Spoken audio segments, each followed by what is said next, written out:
Well, I'm back with the Thinline baritone that I won at the Allegheny Uke Soiree. This is the Kala, and really like this ukulele. The one of the things I wanted to do with it was I've been experimenting with baritones, different strings, tunings, etc., etc.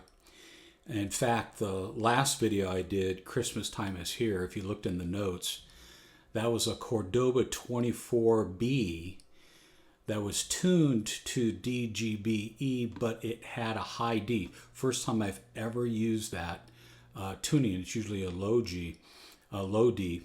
So and those are Worth Browns that were made for tenors. I just actually love those strings and that tuning on the baritone. Now, today, I want to show you how I actually came to do that. Was I was on the internet, and Jake plays a tenor in concert, but he also has a baritone, and he uses the same strings on both. And he loves the high D, high G tuning. So these are the strings that he uses. These are the Diodario J71s. You can see there that they are the clear nylon. And he uses those. It says Pro Arte tenor there, by the way. So he uses those on his Kamaka in concert. And then he also uses the same strings tuned to a high D on his Kamaka baritone also. So I thought, I should try that. So with the Cordoba, I had that already tuned with the Worth Browns that are R high G, and it was tuned G, C, E, A. So I just dropped it down to D. Absolutely love it. A little less tension. Love the way it rings. And that's what he talks about a lot with a high tuning, high G, high D, the way that it rings out and it interacts with the other strings. So that's why I did Christmas Time is Here with that particular baritone tuned with a high D. Now, I'm here today because I bought those strings and I wanted to see how the Kala Thinline baritone would sound with a high G, C, E, A. So just real quick, I think it sounds good.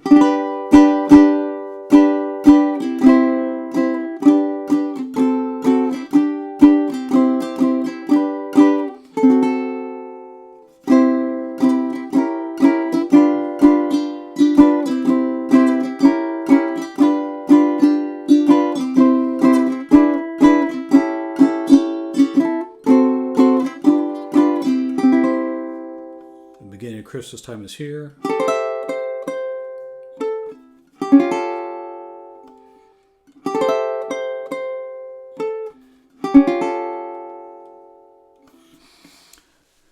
So first of all, it sounds good. The feel of these strings is different than, say, an Oasis Bright or a Martin's fluorocarbon. They're thicker for sure. I think they ring well. They sound good.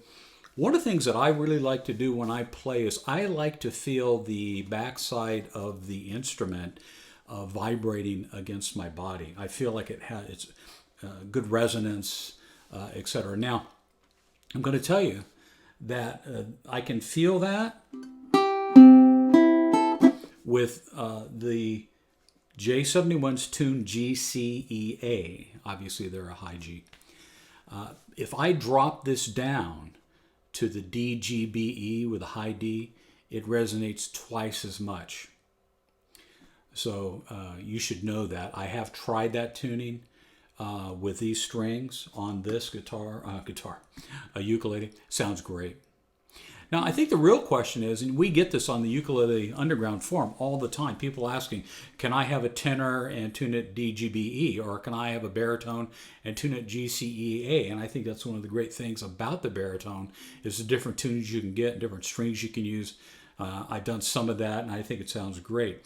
I think and why would you do it? Why would you want to tune this G, C, E, A? Well, with this set of strings, the great thing is you have the ability to play it G, C, E, A, and then drop it down to the D, G, B, E. And then you can go back up if you want to. The main advantage for me when I play baritone, or the baritone size, tenor is a 17-inch scale, this is a 20, is you have more room between frets. So at times it's a little bit easier for me, and it's funny too because I have average size hands and very, as you can see, stubby fingers. But I still, they're kind of fat fingers, so I need a little bit more room. I can play a tenor fine, but there are some chords on a tenor that I can play a little bit easier on a baritone. I think that's probably the main advantage. I also like the feel of the instrument. I like the way it's a little bit larger. I don't feel cramped at all. Going up the fingerboard, I have more room, obviously, between the frets. So that's another one of the advantages. So that's probably the biggest advantage for me. I do just like the 20-inch scale. I like the size of the instrument. I like the way it sounds. I think that it sounds okay. I will say that GCEA, probably that particular tuning, and probably with these particular strings, I would probably prefer on a tenor. Doesn't mean this doesn't sound great. It does. And the main thing is you've got a bigger body, so you have a little more resonance, but it doesn't ring as much, in my personal opinion, as it does in a tenor. Obviously, these strings were made for tenor. Although if you put these down to G, then you're gonna, the D, G, B, E, you're gonna have a fantastic sound. So that's how it sounds. Somebody on the forum was wondering. I told them I was getting ready to do this. So hopefully this will help. It might help others too. So it does sound good. And we'll tell you one thing. As you take a longer scale, you get more tension. Now with this tuning on this instrument, these strings are definitely, there's more tension, a little harder to press, which is fine. They're still nylon. But boy, I'll tell you what, if you tune it down to the high D, G, B, E, it just feels great. Ever since I've tuned my Cordoba down to that tuning, I haven't touched it. I just play it all the time. It's easy to play. There's good tension. It's not floppy at all. Not floppy at all. Feels really, really good. So anyway, it's all personal preference, isn't it? Size, strings. So, whatever you like, you can try it. Maybe you want to tune this to a baritone tuning, but you want to use the tenor strings. That's fine. Works for Jake. I mean, if it works for him, how could it be bad, right? That's why I tried it, actually. So anyway, check it out. I hope this helps somewhat. Still loving the Thinline. I did a whole review. This is part 2. Part 1, you can go check that out. And hopefully that will help. And these have been somewhat informative. All right. See you in a bit. Bye-bye.